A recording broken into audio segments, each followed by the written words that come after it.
èwo nu yín ló di kí lẹ ronú lọ síbi àkàrà ná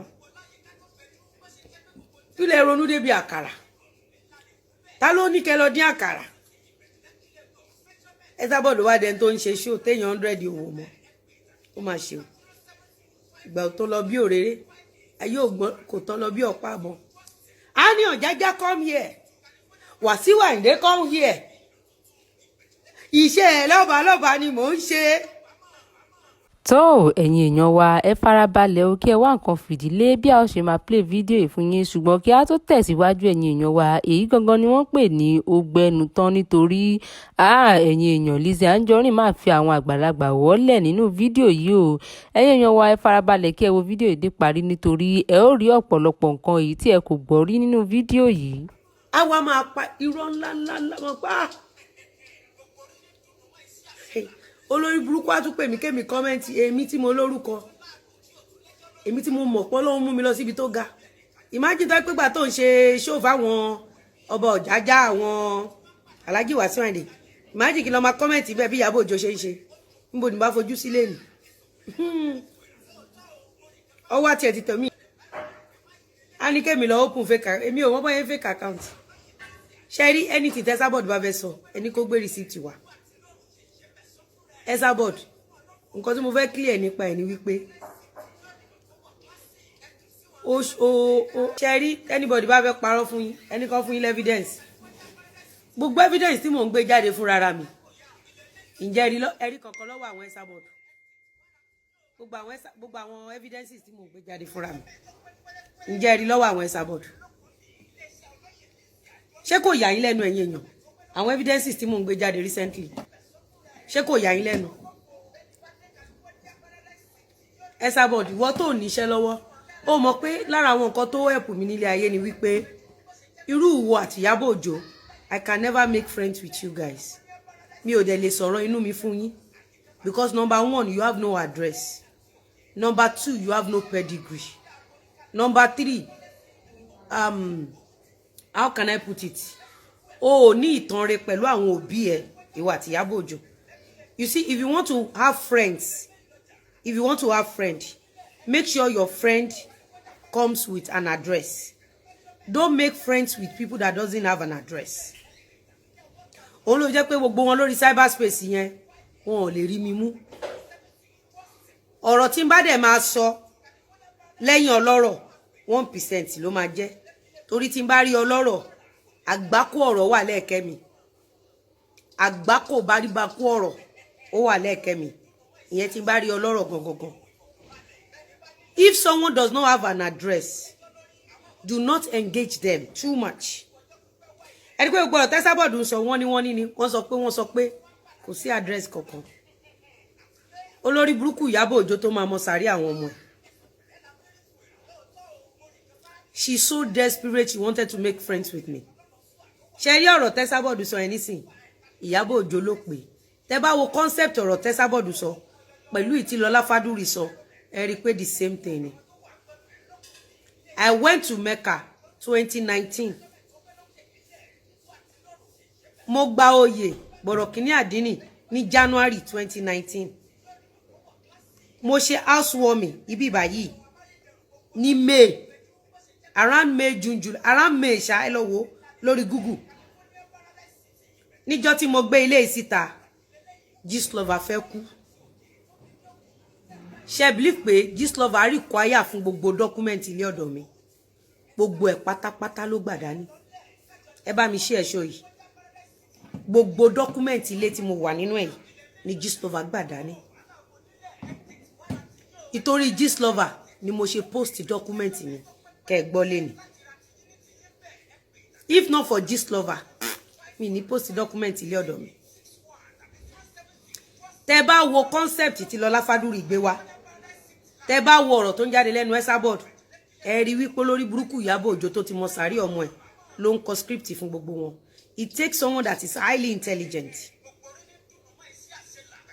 Èmi tó dẹ̀ ń bàtà mo ní time and date lọ́wọ́. Ṣé mọ̀ pé Lọlá Fádúrì ò mọ̀ wípé mo sì ní evidence lọ́wọ́ bó ń ṣe contact mi wípé kí n má dárò kí Òṣòdì Òkè lóhùn kí n rántí nǹkan tó ṣe fún mi nígbà tó ń kó wa wá sí New York. ṣe rí pé fúnra Lọlá Fádúrì ló text mi ní message yẹn ẹ rí pé mi ò reply message Lọlá Fádúrì mo kàn ní o ṣí ọ̀rẹ́ mo dẹ̀ move on cause with Lọlá Fádúrì tí mo fẹ́ engage nínú ọ̀rọ̀ ẹni tó jẹ́ pé kò ní address ẹni tó jẹ́ pé tó bá parọ́ mọ́ mi ò lè tètè rí mú mo ti prepare fún nǹkan tí Lọlá Fádúrì ṣe fún mi láti ọdún tí mo ti mọ̀ Lọlá Fádúrì that was about 13 to 14 years ago ni mo ti prepare nǹkan tí Lọlá Fádúrì ṣe fún mi níjẹta yẹn òun lè fi rí pé tí Lọlá Fádúrì bá send mi ní message thank you eya darling it's okay love you it's beautiful ẹ rí pé mi ò engage Lọlá Fádúrì nínú anything tó lè kó bá mi. a ní Ìyábọ̀ Òjó máa mọ sàárì àwọn ọmọ òní má kọsí àwọn ọmọ Ìyábọ̀ Òjó láti ìgbà tí Mohbad ti kú tí Ìyábọ̀ Òjó ti ń fọmọ Mohbad tí Ìyábọ̀ Òjó ti ń fi Mohbad gba donation èló ní Ìyábọ̀ Òjó fún Liam Ìyábọ̀ Òjó bà ọ̀tá Liam láyé jẹ́ ni Ìyábọ̀ Òjó bà ẹni ọ̀tá Liam jẹ́ ó bà ọ̀la ọ̀tá Liam jẹ́ Ìyábọ̀ Òjó bà gbogbo nǹkan tó jẹ́ ti ọ̀tá Liam Ìyábọ̀ Òjó bà jẹ́ tó bá kè ní kọ̀la kí Ìyábọ̀ Òjó jáde láyé àwọn ọmọ Ìyábọ̀ Òjó máa ráre kú lójú ẹ̀mí ẹ̀ ó mọ̀ pé ọ̀pọ̀lọpọ̀ yín ò ní ọpọlọ ẹ ní brain until day you will sit down and think about that Liam if not for Ìyábọ̀ Òjó that was stalking Mohbad don't forget that Ìyábọ̀ Òjó's daughter and son they were friends with Naira Marley. Shubomi was a very close friend to Ìyábọ̀ Òjó's daughter. What Gistlover did to Shubomi, do you pray they do it for your children? When we are cursing Ìyábọ̀ Òjó's children, it's just a tautology. Ìyábọ̀ Òjó's children are cursed already.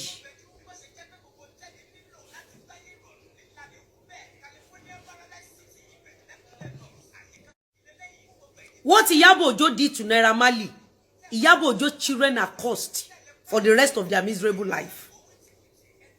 When Ìyábọ̀ Òjó and Esabod was cursing Ìyábọ̀ Òjó's children and Esabod children, it doesn't move me because mi ò wùwà èpè àwọn Sọjí àwọn Dọ̀kásì tí wọ́n gbé àwọn ọmọ Ìyábọ̀ Òjó ṣépè tá máa fi aṣọ ẹ̀jẹ̀ ikú òjijì wé gbogbo ọmọ tó jáde lára Ìyábọ̀ Òjó bí Sọjí ṣe sọ. When Sọjí was saying it does not move me torí mi ò wùwà èpè.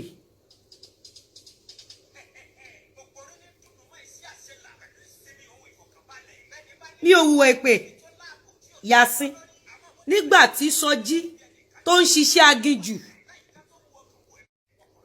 ṣebí fọ́tò tí Sọjí printi lọ sí burial ground lọ fi ṣépè fọmọ Ìyábọ̀ Òjó ṣebí Gistlover ló post ẹ̀ àbí fọ́tò tí Gistlover post kan ní Sọjí ló print ló mú lọ sí burial ground. So ẹ̀yin lẹ máa sọ fún mi kí n má ṣépè fáwọn ọmọ Ìyábọ̀ Òjó mo ní ẹ̀yin lẹ máa sọ fún mi ẹni tí mo máa gbé gégùn gbogbo ìṣẹ̀dá tó bá ní pé ká má ṣépè fọmọ Ìyábọ̀ Òjó wọ́n á sin òkú àwọn ọmọ wọn àdàbí tí ọwọ́ Ìyábọ̀ Òjó bá mọ́ lókù àdàbí tó bá jẹ́ wípé òtítọ́ Ìyábọ̀ Òjó gbé wá nípa mi àdàbí tí ọwọ́ Ìyábọ̀ Òjó bá mọ́ lábẹ́ Gistlover lókù àdàbí tí ọwọ́ àwọn ọmọ Ìyábọ̀ Òjó bá mọ́ inú story tó wà pé àlóyìn orí Gistlover. Gbogbo ìṣẹ̀dá tó bá ní kó má ṣe pé fọmọ Ìyábọ̀ Òjó bó ní tóun bá lógún ọdún agbọ́mọ ẹ̀sìn gbogbo yín tẹ̀ ń kọ́ ti ibi tá a ti ṣépè yẹn àdàbí tó bá jẹ́ pé àwa la kọ́kọ́ ṣépè fún Ìyábọ̀ Òjó àtàwọn ọmọ ẹ̀ àdàbí tí ọwọ́ Ìyábọ̀ Òjó bá mọ́ lábẹ́ Gistlover àdàbí tí ọwọ́ àwọn ọmọ Ìyábọ̀ Òjó bá mọ́ lábẹ́ Gistlover àdàbí tí gbogbo nǹkan tí Ìyábọ̀ Òjó sọ nípa mi tó gbé wá nípa mi tó gbé fún àwọn blogger both Facebook Instagram gbogbo ẹ̀ àdàbí tó bá jẹ́ òtítọ́ ni àmọ́ tó bá jẹ́rọ́ ni tó bá kẹ̀ ní kọ̀ọ̀la kí Ìyábọ̀ Òjó jáde láyé gbogbo ọmọ ẹ̀ ló máa ráre kú lójú ẹ̀mí ẹ̀ ẹ̀yin olórí burúkú wọ̀nyí, ẹ̀yin aláìlọ́pọlọ, ẹ̀yin olòṣì, ẹ̀yin ẹni òfò tẹ́ máa mọ sàárì àwọn ọmọ yín.